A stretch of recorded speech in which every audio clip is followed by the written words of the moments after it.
Discipleship is important. I know it's changed my life in following Jesus. And I look back in the past and I remember, what I knew, and that was to invite people to church. And that's good, we should do that. But that's kind of where it stopped with me. I didn't understand what discipleship was all about. I didn't understand that there was involvement. And I didn't understand that Jesus had called me. Jesus calls us all to disciple people, baptize people, and to heal the sick. And so we have a mandate. We have a mandate now to make disciples.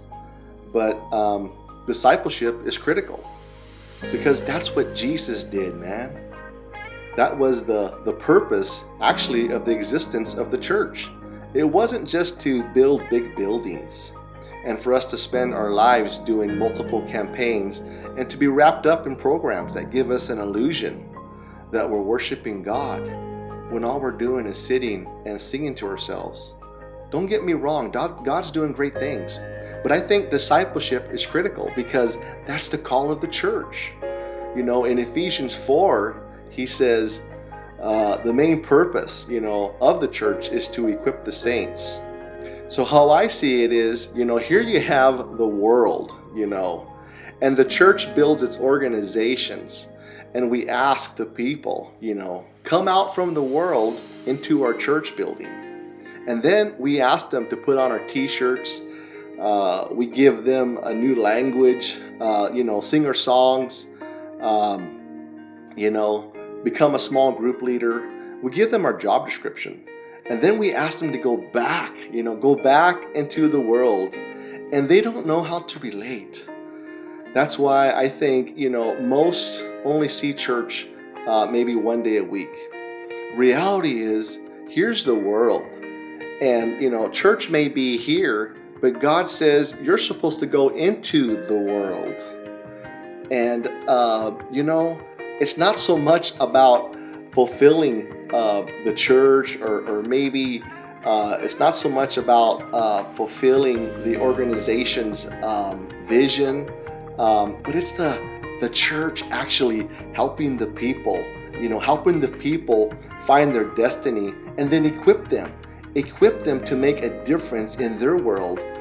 And so, wow, it's a totally different mindset. But could you imagine, if the resources that typically go into the professional staff and the building actually went into the people through equipping?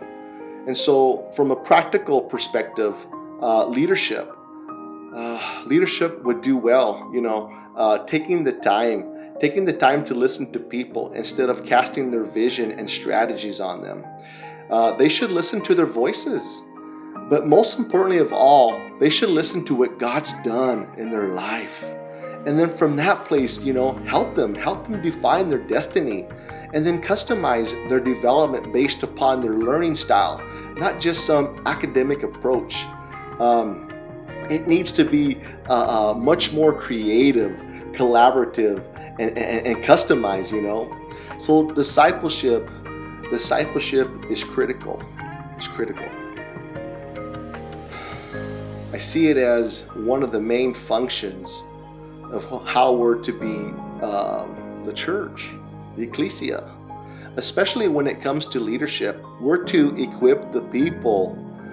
The other thing, that's interesting about discipleship to me, that the church really needs to do, it's not so much about classes as it is, life together.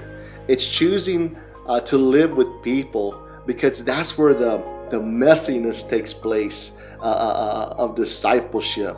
That's where the ground gets tilled up and just, the roots get deep and it's just messy. But that's where life is at.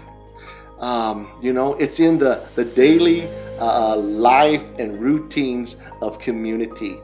And community not defined, as a small group, but as a family. Everything with God is family. So if you really, really see yourself, as a family, you're going to treat others differently. And then you'll see discipleship not as a program. You're going to see it totally different. You're going to see it as real life.